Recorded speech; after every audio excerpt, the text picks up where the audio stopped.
નમસ્તે વિદ્યાર્થી મિત્રો, શ્રી નીલરાજ શૈક્ષણિક સંકુલની યુટ્યુબ ચેનલ પર આપ સૌનું સ્વાગત કરું છું. આજે ધોરણ 6માં ઇંગ્લિશ વિષયમાં ચેપ્ટર નંબર 4માં આપણે એક્ટિવિટી 8 વિશે અભ્યાસ કરશું. આમાં એમ કહ્યું તમારા શિક્ષકની મદદથી નીચેના શબ્દ જૂથ વાંચો. ઓનલી વાંચવાના જ છે. took a shower, reach on a time, failed to stop, ran the red light, fetch the license, went back home, paid the fine, cup of tea, excuse me, like hell. હવે આપેલા શબ્દોને મળતા આવતા અર્થ શોધીનામાંથી તમારે લખવાના છે.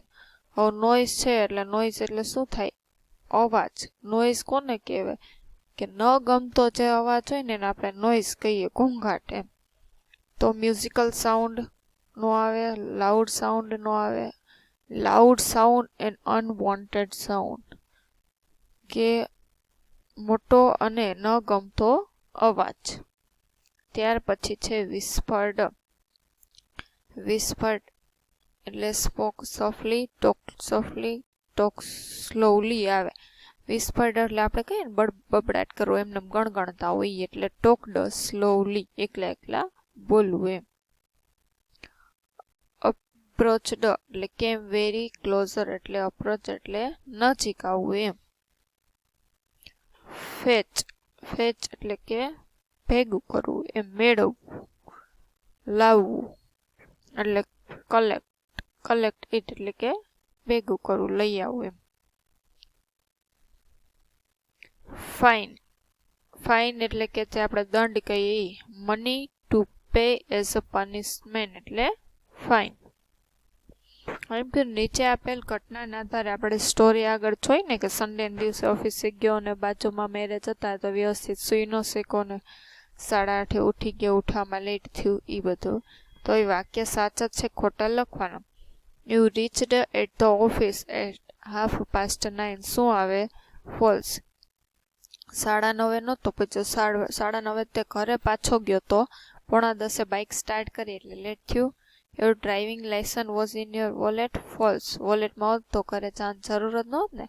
Four the first time you went back at home by bus. Yes. શું કીધું તું? પબ્લિક વ્હીકલ કે એટલે રિક્ષા, બસ, કોઈ પણ એ પબ્લિક વ્હીકલ. ફર્સ્ટ એના નથી કરી એટલે બસ દ્વારા પણ ગયો હોઈ શકે. After shower you enjoy cup of tea. False. ચા પીવાનો સમય ન હતો એની પાસે. You stopped your bike at traffic signal. False. એને સ્ટોપ નહોતી કરી એટલે જ પોલીસમેને રોક્યો હતો.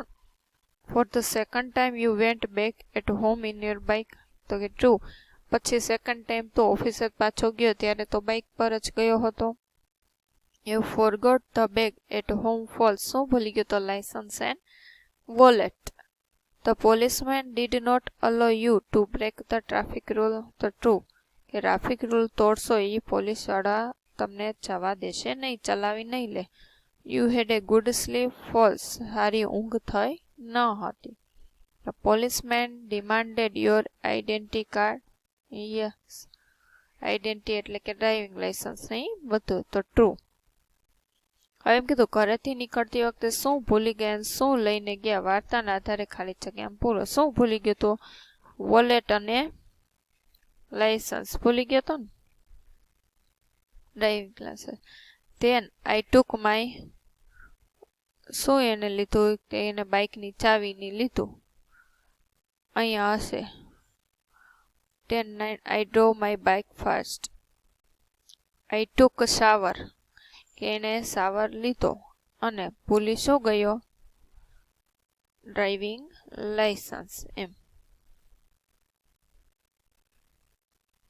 ધેન આઈ ટુક શાવર પછી એને તો કે શાવર લીધો એન્ડ ફોરગેટ શું ભૂલી ગયો? વોલેટ ઘરે ભૂલી ગયો. ધેન આઈ ટુક પછી એને શું લીધું? તો કે કી લીધી છે ને બાઇક, કે બાઇક લીધું અને ચલાવવા માંડ્યો એમ. હવે આમાં એમ કીધું સગા સંબંધી કરતા શું ભૂલી જતા એ વર્ગ સમક્ષ લખવાનું. હવે એમ કીધું મો ઉપરથી મોબાઈલ, પા પરથી પાકીટ, ચા ઉપર ચાવી, પે ઉપરથી પેન, રૂ ઉપરથી રૂમાલ ને ચ ઉપરથી ચશ્મા. હવે મેક એન ઇંગ્લિશ અબ્રેવિએશન, આ બધાનું ઇંગ્લિશ. મોબાઈલ પાકીટને શું કહેવાય? કે વોલેટ. ચાવીને શું કહીએ આપણે? કી. પેનને તો આપણે પેન જ કહીએ. રૂમાલને હેન્કી કહેતા, ચશ્માને ગોગલ્સ અથવા તો સ્પેક. અહીં આપેલા શબ્દોને ઓળખો ને સાચી રીતે લખવાને. આમ તમે અરીસો લેશો એટલે સાચા દેખાય. ટાઈમ ને કેલેન્ડર ને પછી શું હશે? લેસન તો નથી. યર, મંથ, પછી વીક, ડે, અવર, સેકન્ડ, ક્લોક, વોચ અને અલાર્મ. આ શું છે? સિઝનો. સાચી રીતે શું કામ? કારણ કે જો ફર્સ્ટ લેટર જ કેપિટલ હોય, બાકી બધા સ્મોલ હોય. મિનિટ એટલે વ્યવસ્થિત તમારે લખવાનું. ફર્સ્ટ લેટર કેપિટલ ને બાકી બધા સ્મોલ. હવે નીચે પ્રસંગ વાંચો ને એમ કહ્યું જૂથમાં કામ કરી નીચે આપેલ ખાલી જગ્યામાં સંવાદ લખો. તમે આ સંવાદ માતૃભાષામાં પણ લખી શકો અને વર્ગ સમક્ષ રજૂ કરો. સ્ટાર્ટ કરીએ આપણે. 3 કોલેજ ફ્રેન્ડ્સ એટલે 3 કોલેજના મિત્રો. વેર શિફ્ટિંગ ટુ એ ન્યૂ પ્લેસ. વેર શિફ્ટિંગ એટલે બદલી રહ્યા હતા, એટલે જઈ રહ્યા હતા. ટુ એ ન્યૂ પ્લેસ એટલે નવા સ્થળે. The new house was on the 5th floor. નવું ઘર છે તે 5મા માળે હતું. They have shifted એટલે કે બદલ્યો. ઓલ ધ લગેજ એટલે સામાન. એન્ડ નાઉ અને હવે. Only one thing is left out. હવે માત્ર એક જ વસ્તુ જ લાવવાની છે.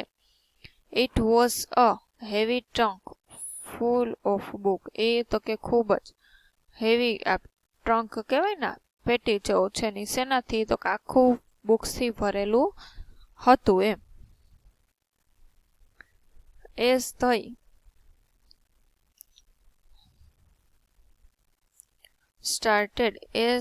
started કે જેવું તેણે શરૂ કર્યું. To take the trunk on the ground floor કે જ્યારે તેણે ટ્રક બેગ છે એને ગ્રાઉન્ડ ફ્લોર ઉપર લઈ આવવાનું શરૂ કર્યું. ત્યારબાદ ધ થર્ડ ફ્રેન્ડ સેડ ત્રીજા મિત્રએ કહ્યું વેઇટ એટલે ઊભા રહો. આઈ થિંક એટલે હવે એ શું વિચારે છે એ લખવાનું. કે હું વિચારું છું કે આને આમ ઉપાડી જાય આમ ઉપાડી જાય એમ. First friend said stop thinking right now કે અત્યારે તું વિચારવાનું બંધ કર. Second said stop speaking right now કે અત્યારે તું બોલવાનું બંધ કર. એટલે થર્ડ ફ્રેન્ડ બટ કે પણ એટલે ત્રીજો પાછા એમ કે પણ એટલે પાછા પેલા એ કહ્યું keep moving on the stairs એટલે કે એના જે ખૂણાની બધું હોય એ તો કે હલાવો. સેકન્ડ ફ્રેન્ડ સ્ટોપ ટોકિંગ બીજાએ કહ્યું વાતું બંધ કરો. Third listen to me first કે પેલા મને સાંભળો જ ખરા. એટલે એ કંઈક આઈડિયા દેવા માંગતો હતો પણ આ કોઈ સાંભળતા ન હતા. First said no keep going નથી સાંભળવું, ચાલવા માંડો. સેકન્ડ શું કે છે? Make it fast it is heavy કે ઝડપથી ચાલો તે ખૂબ ભારી છે. Third don't tell me then કે મને કાંઈ કહેવા જ નથી દેતા પછી. એટલે ફર્સ્ટ સેડ ચૂપ થાય એમ. વેન જ્યારે તેઓ રીચડ એટ ધેર પ્લેસ કે જ્યારે તેઓ તેના ઘરે પહોંચી ગયા. ધ ડોર વોઝ લોકડ દરવાજો બંધ હતો. ધે ફાઉન્ડ ધેટ કે they did not have the key. They found એણે ચાવી શોધી પણ ચાવી હતી નહીં. ઓલો પેલો કહેવા માંગતો હશે કે વેઇટ આઈ થિંક હું વિચારું છું ને એવું કંઈ કહેશે. Third friend first friend and second કે હવે ત્રણેય શું એ વાતો કરતા હશે એ જો. પેલો ક્યારનો કહેતો હશે કે નીચે ચાવી પડી ગઈ છે પણ એ કંઈ માનતા હતા નહીં.